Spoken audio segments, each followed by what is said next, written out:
마태복음 17장 14절에서 27절까지 말씀 기도하겠습니다. 마태복음 17장 14절에서 27절입니다. 오늘은 2월의 마지막 날 2월 29일 토요일 아침입니다. 2월 29일자 본문 마태복음 19장 14절에서 27절까지 말씀 교도하겠습니다. 그들이 무리에게 이르매 한 사람이 예수께 와서 꿇어 엎드려 이르되 주여 내 아들을 불쌍히 여기소서. 그 간질로 심히 고생하여 자주 불에도 넘어지며 물에도 넘어지는지라. 내가 주의 제자들에게 데리고 왔으나 능히 고치지 못하더이다. 예수께서 대답하여 이르시되 믿음이 없고 패역한 세대여, 내가 얼마나 너희와 함께 있으며 얼마나 너희에게 참으리요. 그를 이리로 데려오라 하시니라. 이에 예수께서 꾸짖으시니 귀신이 나가고 아이가 그때부터 나으니라. 이때에 제자들이 조용히 예수께 나와 이르되 우리가 어찌하여 쫓아내지 못하였나이까? 이르시되 너희 믿음이 작은 까닭이니라. 진실로 너희에게 이르노니 만일 너희에게 믿음이 겨자씨 한 알만큼만 있어도 이 산을 명하여 여기서 저기로 옮겨지라 하면 옮겨질 것이요 또 너희가 못할 것이 없으리라. 갈릴리에 모일 때에 예수께서 제자들에게 이르시되 인자가 장차 사람들의 손에 숨겨져 죽임을 당하고 제3일에 살아나리라 하시니 제자들이 매우 근심하더라. 가버나움에 이르니 반세기를 받는 자들이 베드로에게 나와 이르되 너의 선생은 반세기를 내지 아니하느냐? 이르되 내신다 하고 집에 들어가니 예수께서 먼저 이르시되 시몬아 내 생각은 어떠하냐? 세상 임금들이 누구에게 관세와 국세를 받느냐? 자기 아들에게냐 타인에게냐? 베드로가 이르되 타인에게니이다. 예수께서 이르시되 그렇다면 아들들은 세를 면하니라.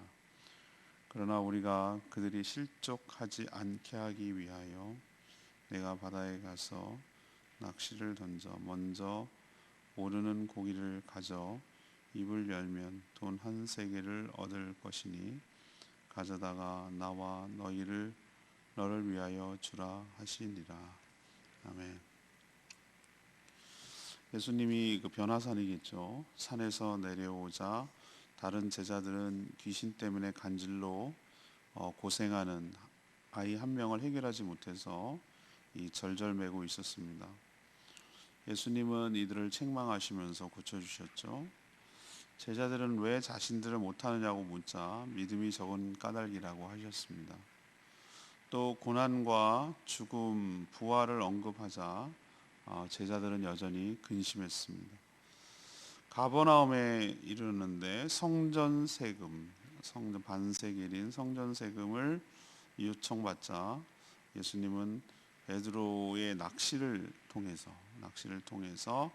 물고기에게서 동전을 꺼내 납부하도록 실족하지 않도록 하기 위하여 그렇게 얘기하십니다. 오늘 질문은 왜 믿음이 필요합니까? 왜 믿음이 필요합니까? 첫 번째로 14절에서 21절까지 말씀, 주의 능력으로 사역할 수 있기 때문입니다.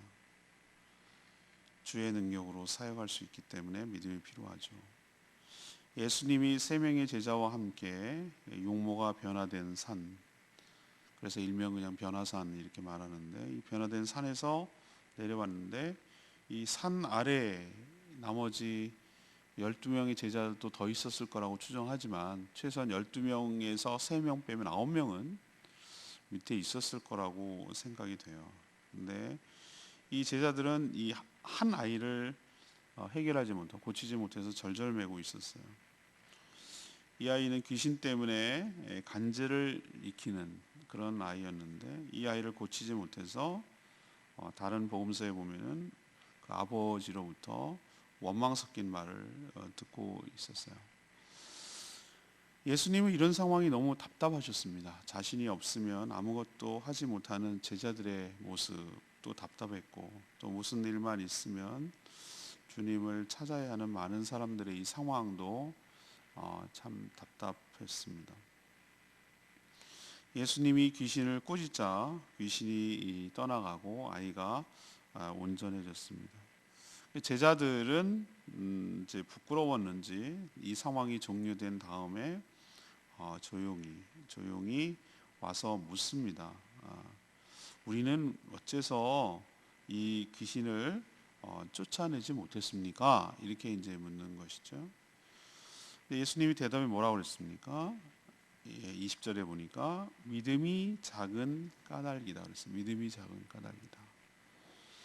겨자씨만한 믿음만 있어도 산을 옮길 수 있다라고 말씀하셨어요.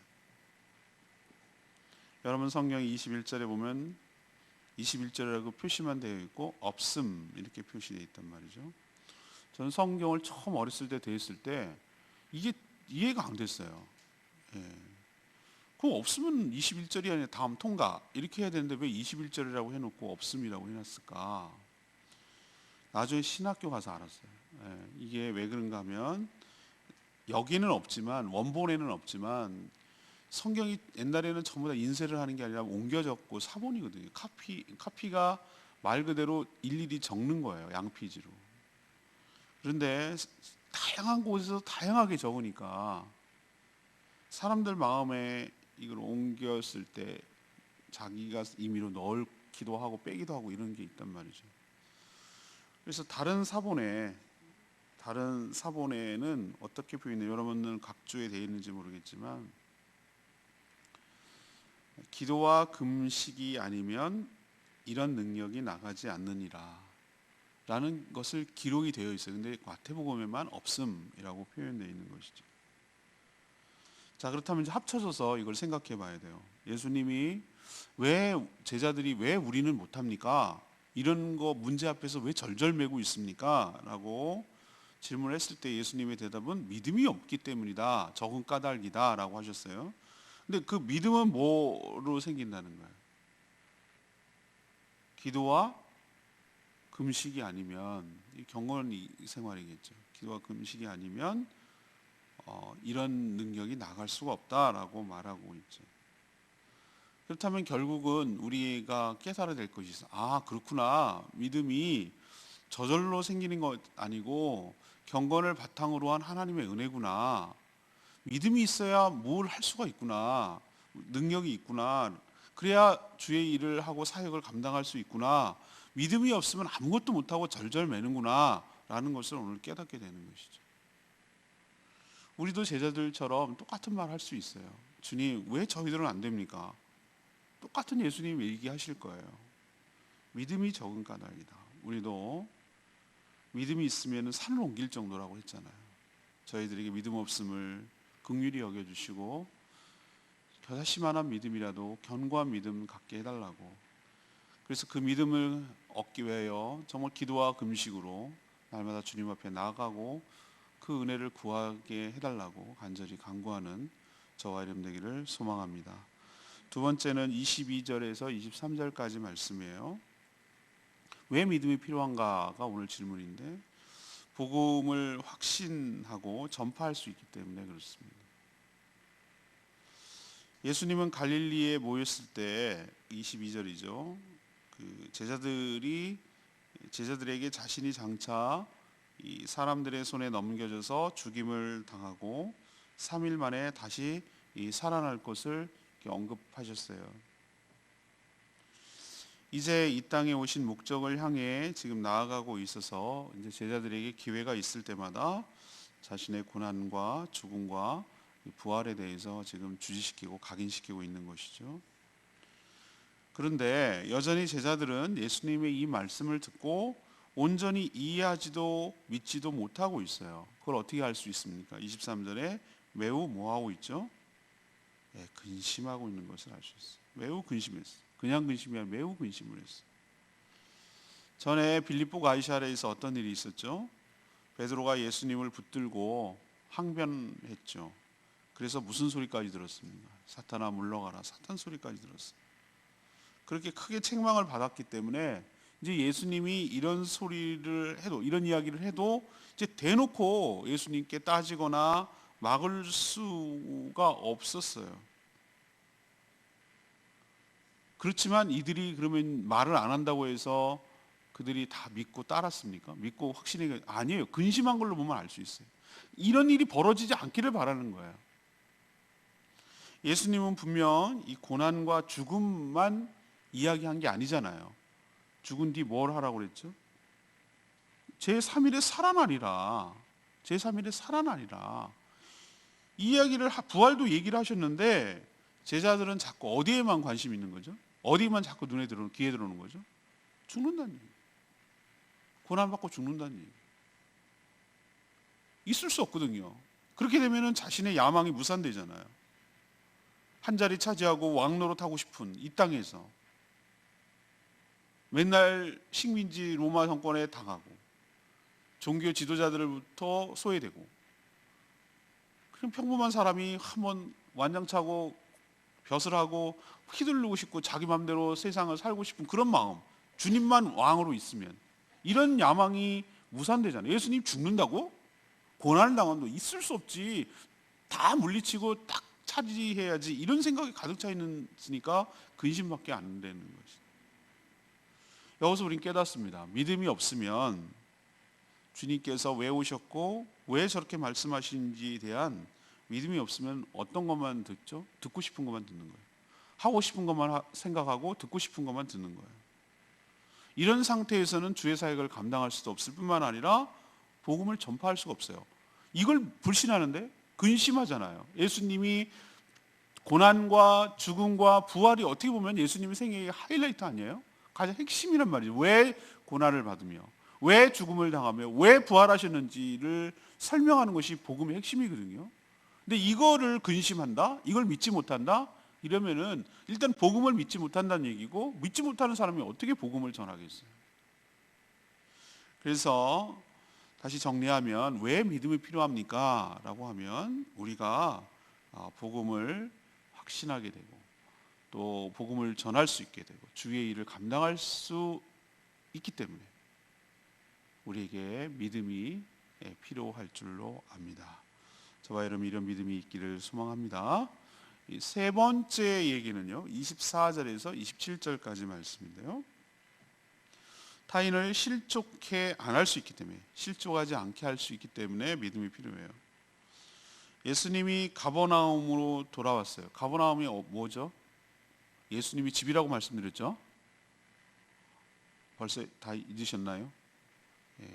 예수님이 나사렛 출신이지만 나사렛에서 고향에서 배척당하셨어요. 여러분 기억하시죠?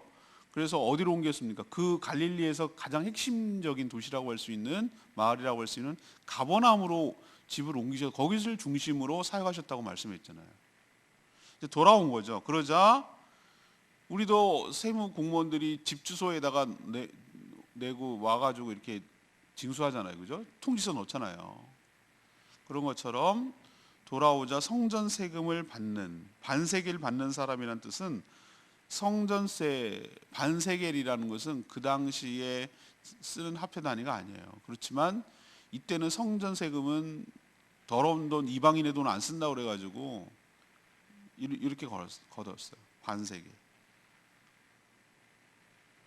왜 반세겔을 내지 않느냐? 이 반세겔의 의미는 이 생명의 속전을 말하는 거예요. 출애굽에서 나온 출애굽기 30장 12절인데 하나님께서 그들의 생명을 살려주셨기 때문에, 장자를 살려주셨기 때문에 생명의 속전으로 내는 것이, 이거는 성전을 운영하고 관리하는 데 사용되는 돈이에요.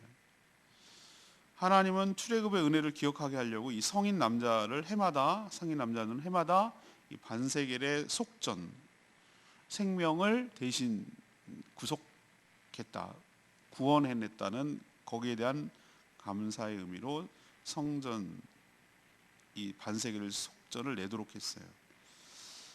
예수님은 제자들에게 이런 얘기를 하셨어요. 왕이 누군가에게 세금을 거둘 때 그 세금을 거두는 대상이 자신의 아들에게서 걷는지 타인 곧 백성들에게서 걷는지 물었어요. 당연히 타인이죠. 자기 아들한테 세금을 걷는 왕이 어디 있어요? 백성들에게 세금을 걷어요. 이 얘기는 왜 하는 겁니까? 반세겔이 어디로 들어가는 거죠? 성전의 주인이신 하나님께로 돌리는 거잖아요. 자, 그러면 예수님이 하나님의 아들인 자신은 성전 세금, 이 반세겔을 낼 필요는 없다는 뜻이에요. 이 말은 본인이 성전의 주인이신 하나님의 아들이니까, 백성이 아니니까. 그렇지만 그러면은 그런 논리로 난 안 내라고 예수님 오늘 하셨습니까? 여기서 굉장히 중요한 원리를 오늘 얘기하는 거예요. 세금을 걷는 자가, 반세겔 성전 세금을 걷는 자가 뭐 하지 않게 하기 위하여? 실족하지 않게 하기 위하여. 27절. 이게 굉장히 중요한 의미가 담겨 있어요. 그러니까 시험에 들지 않게 하기 위하여 뭐를 한다고 그랬어요? 세금을 내라고 하셨어요. 그런데 그 내는 방법이 역시 주님다워요. 어부 출신 베드로에게 뭐라고 얘기냐면은 바다라고 하면은 뭐 지중해겠어요. 그의 황금 오장이라고 할 수 있는 갈릴리 호수로 가란 얘기겠죠. 거기를 가서 낚시를 하라고 그랬어. 그물이 아니고 낚시를 해서, 낚시를 던져서 가장 먼저 잡히는 고기, 딱 명시를 했죠. 가장 먼저 잡히는 고기의 입을 열으라고 그랬어요. 먼저 떠오르는, 각이 이렇게 잡히는 걸 말하는 거죠. 떠오르는 고기에 가서 입을 열면 뭐가 있을 거라고요? 한 세겔의 반쪽짜리 동전은 없잖아요. 그런 거는 한 세겔, 그러니까 내야 되는 건 반 세겔이에요. 한 세겔의 은전이 나올 건데 그걸 가져다가 내 몫으로 반 내고, 베드로 네 몫으로 네가 수고했으니까 내고 성전을 내라고 하셨어요. 굉장히 참 중요한 말씀을 하는 거예요. 우리는 하나, 이 원리가 왜 중요하다고 말하냐면 지금 우리가 벌어지고 있는 사태와도 너무 비슷해요. 왜 저렇게 신천지가 욕을 먹습니까? 반사회적이니까. 여기로 성경으로 표현할까요? 실족하게 하는 거예요. 우리 교회도 마찬가지예요. 왜 예배를 중단하면서까지 이렇게 합니까? 실족하지 않기 위해서 그러는 거예요.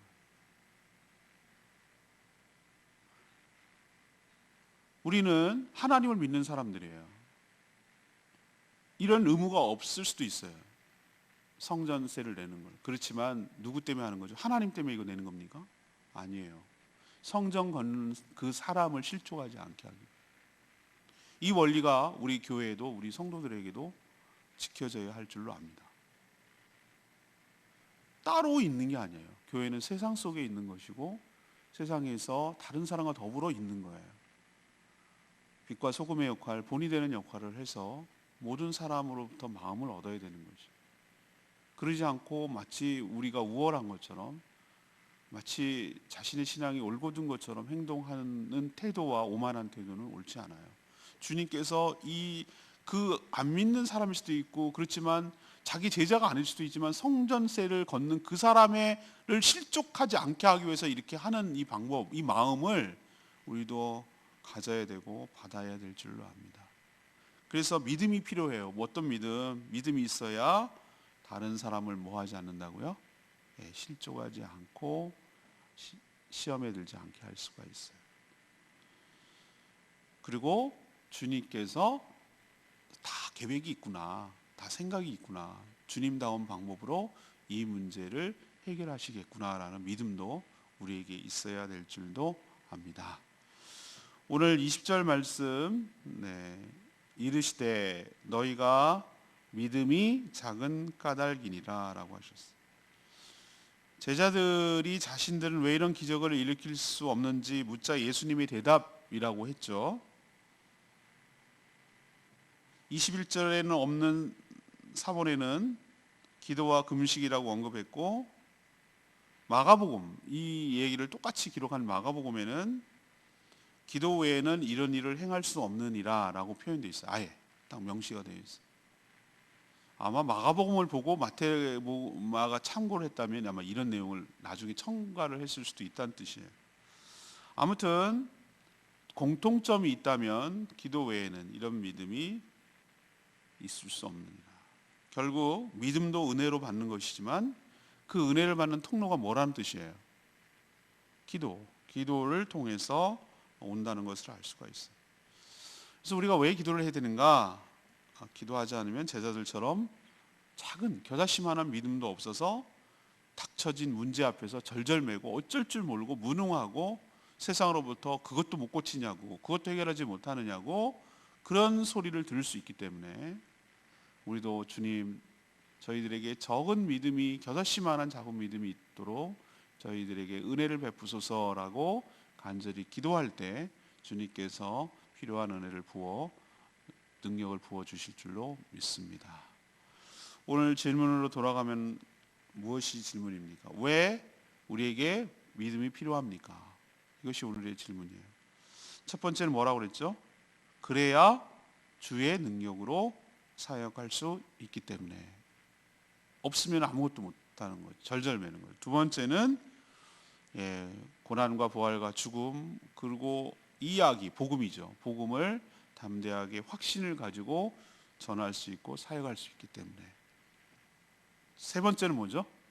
믿음이 있어야 다른 사람을 실족하지 아니하고 문제를 해결해 주실 주님의 말씀에 순종할 수 있기 때문에. 베드로의 믿음도 대단하지 않겠어요? 말도 되는 소리를 해야지. 말이 돼? 왜 물고기가 동전을 삼키냐? 뭐 이러면서 합리성, 예수님이 하시는 말씀을 자기가 걷어차고 했다라면 이런 기적을 볼 수 있겠어요? 믿음으로 순종하는 거죠. 이 정도까지는 된 거죠. 앞에랑 연결시켜 볼까요? 주님을 신뢰해야 사역 감당하고 능력이 나타나고 기적이 일어나는 거. 이것도 일종의 기적 아닙니까? 첫 번째 낚시를 해서 건졌는데 그게 거기에 동전 한 세겔짜리 은전이 있을 거라는 믿음, 주님의 말에 신뢰함과 믿음이 있어야 순종하고 행할 때 그런 역사가 일어나는 거잖아요. 이게 다 연관되잖아요. 우리도 이런 믿음이 있을 때 말도 안 되는 얘기도 하지 마라 뭐 이런 식으로 생각하면은 아무 일도 안 일어나요.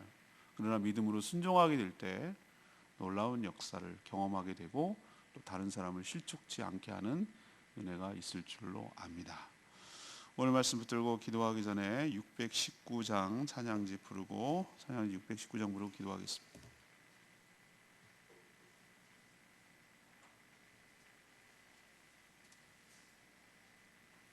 찬양지 619장 나의 믿음 주께 있네. 그렇습니다. 나의 믿음이 주님께 있습니다.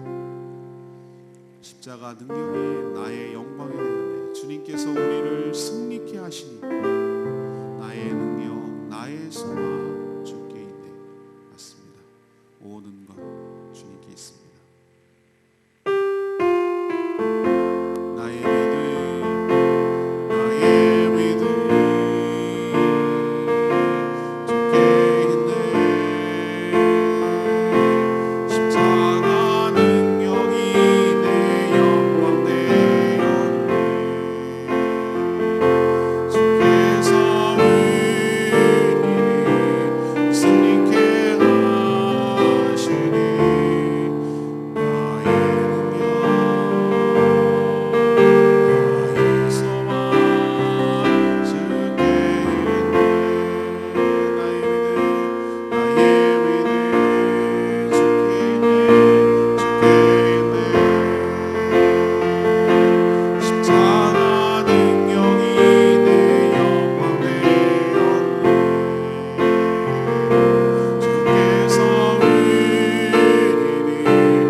십자가의 능력이 나의 영광을 주고 있습니다. 주님께서 우리를 승리케 하시니 나의 능력과 나의 소망이 주님께 있습니다. 이 고백이 나의 고백이 되기를 원합니다. 이런 고백을 할 수 있게 해달라고 주여 외치며 기도하겠습니다. 주여 하나님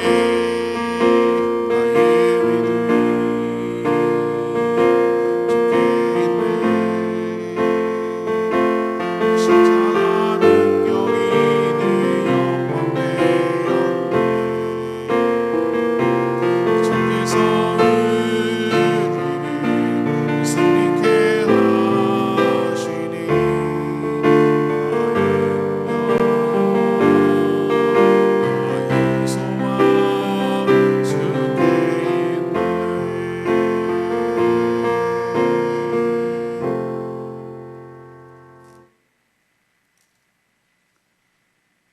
하나님, 저희들이 바로 산 아래에 있는 제자들과 참 다를 바 없다는 생각이 듭니다. 주님만 안 계시면 주님 앞에서, 문제 앞에서 어떻게 할 바를 모르고 참 절절미를 무능하고 연약한 자들입니다. 그 이유가 믿음이 없기 때문임을 책망받습니다. 기도 외에는 이런 믿음이 생길 수 없다는 말씀에 회개가 됩니다. 저희를 긍휼히 여겨주셔서 믿음을 더하여 주시옵소서. 겨자씨만한 믿음이라도 주셔서 산을 옮기는 능력이 저희 가운데 있게 하여 주시옵소서. 주님의 죽음, 부활을 담대하게 전할 수 있도록 저희들의 복음의 확신이, 믿음이 생기게 하여 주시옵소서. 다른 사람을 실족하게 하는 일이 없도록 믿음으로 살게 하시고 또 믿음으로 능력으로 행하게 하여 주시옵소서. 오늘도 하나님 앞에 간구하는 모든 기도 주님께서 응답하시고 주일을 준비하는 모든 손길을 주님 축복하여 주시기를 원합니다. 이 나라와 이 민족이 참 힘든 시기를 지금 지나가고 있는데 긍휼히 여겨주시고 불쌍히 여겨주셔서 이 모든 문제가 속히 사그라지게 하여 주시고 다시 평안한 마음으로 일상이 돌아오도록 하나님께서 복 내려주시길 원합니다. 이 일을 위해서 정말 애쓰고 수고하는 모든 분들을 축복하시고 능력과 지혜를 더하여 주셔서 지치지 않고 맡겨진 사명들 잘 감당할 수 있도록 은혜를 부어주시기를 원합니다. 저희들도 이럴 때 정말 더 나라와 민족을 위하여, 이 나라를 위하여 간절히 충모하며 믿음으로 나아가게 하여 주시옵소서. 오늘도 연약하여 기도조차 못하는 분들까지 대신하여 중보기도할 때 주님께서 그 기도도 응답하여 주시고 거룩한 주일 하나님이 예비하신 은혜를 받도록 축복하여 주시옵소서. 주님께 모든 것 맡기옵고 예수 그리스도의 이름으로 축복하며 기도합니다. 아멘. 오늘날도 주님의 은혜 가운데 살기를 축복합니다. 오후 3시경에 방영하는데 관심 가져주시기를 바랍니다. 충분히 기도하고 하루 시작하겠습니다.